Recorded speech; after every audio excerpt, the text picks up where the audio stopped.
Bien, ça marche. Bonne première chose. Bonjour, je suis Sébastien Liotto, je suis le VP Sales and Marketing de Cap-IT et j'ai la lourde tâche de passer entre le meilleur commercial du monde et le café. Donc j'ai une présentation qui est un petit peu longue parce qu'on va rentrer non pas dans le détail de ce que ça fait, ça vous pourrez le voir juste après pendant votre café. On a un grand écran tactile pour vous montrer comment tout ça fonctionne. Je vais rentrer dans le détail de comment on l'a fait. Comment est-ce qu'avec PSA, on est rentré dans un projet et on a développé une nouvelle manière de visualiser de la donnée. Alors je ne suis pas venu tout seul, on est venu en force parce qu'il y avait du monde. Donc j'ai avec moi l'un de nos responsables R&D qui s'occupe précisément de data visualisation et qui vous parlera lui des outils qu'on a utilisés et que vous pouvez utiliser pour mettre en œuvre de la visualisation de données d'une manière un petit peu différente que ce qu'on a l'habitude de voir. Alors je vais aller très vite parce qu'on n'a pas beaucoup de temps et que je sais que vous sentez déjà le café qui sont en train de servir. Je vais vous parler très rapidement de Cap-IT, vous n'y couperez pas, on est tout petit, on est tout jeune, donc on se présente à chaque fois. Et puis très rapidement, je rentrerai dans ce qu'on fait, comment on le fait et comment ça se articule. Ensuite, Mohamed vous présentera les différents modules de data visualisation qu'on utilise. Et enfin, je reviendrai, parce que malheureusement, notre collègue de chez PSA nous a fait faux bond pour des raisons opérationnelles. Et donc, j'essaierai de vous présenter la méthodologie qu'on a utilisée et l'application qu'on a développée avec eux. Donc Cap-IT est une société d'une 50aine de personnes, avec une 40aine d'experts, divisés en plusieurs pôles, et on y reviendra. Nous avons 3 métiers. Nous développons des logiciels métiers pour nos clients, appuyés sur les composants que notre laboratoire développe. Donc nos 3 métiers, ce sont un métier de service, on développe plutôt au forfait. On édite des logiciels, Momo vous en parlera beaucoup mieux que moi. Et puis on fournit des applications métiers au travers de grands projets clients. Donc nos clients, c'est plutôt des grands comptes, ils ne sont pas tous là, mais il y en a quelques-uns. Donc on travaille en général sur le long terme parce qu'on met en place des démarches qui visent à reproduire, application par application, les concepts que je vais vous présenter. Quelques interfaces, juste pour vous montrer ce que ça donne à l'arrivée. Ça, c'est le projet Ariane, c'est le projet dont on va parler ensuite, donc je ne rentrerai pas dans les détails. Simplement, il y a 3 interfaces de visualisation de la même donnée. Je vous expliquerai tout à l'heure comment ça fonctionne.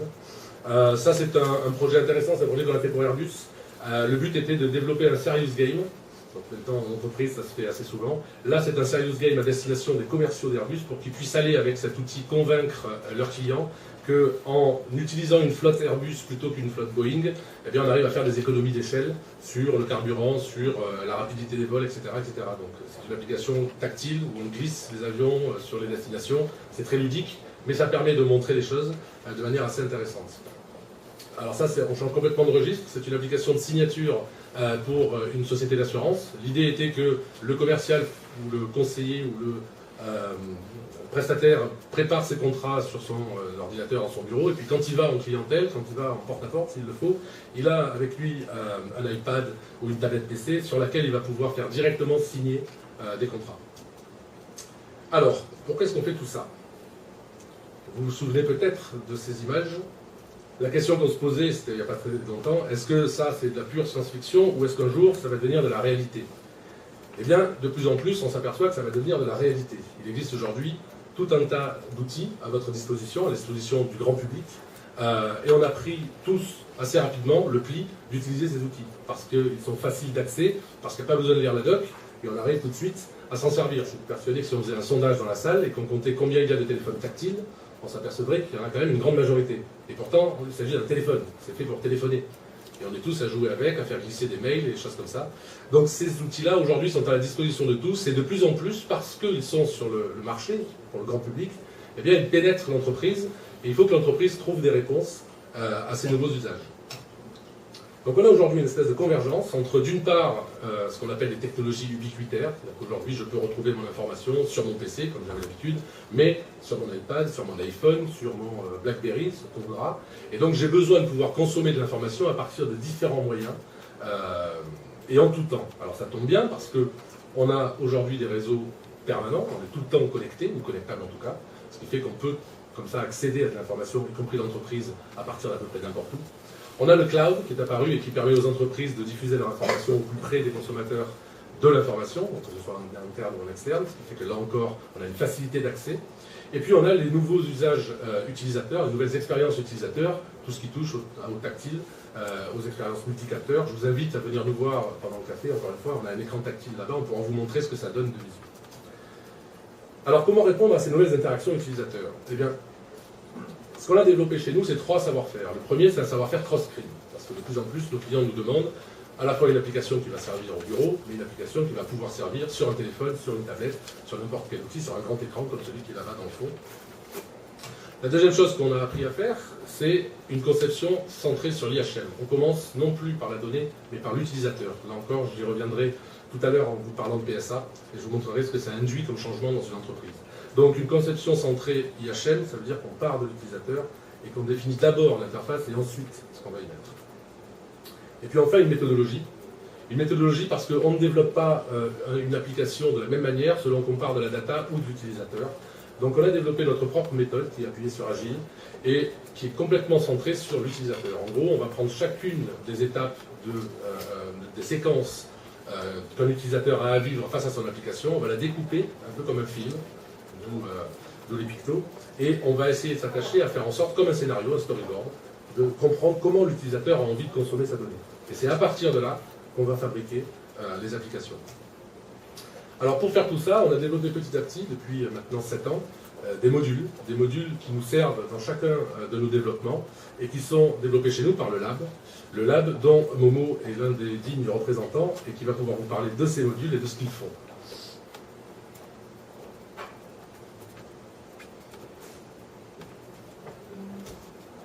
Bonjour tout le monde, je vais vous parler visualisation de données et les enjeux en entreprise, notamment dans la consommation de la donnée et sa compréhension.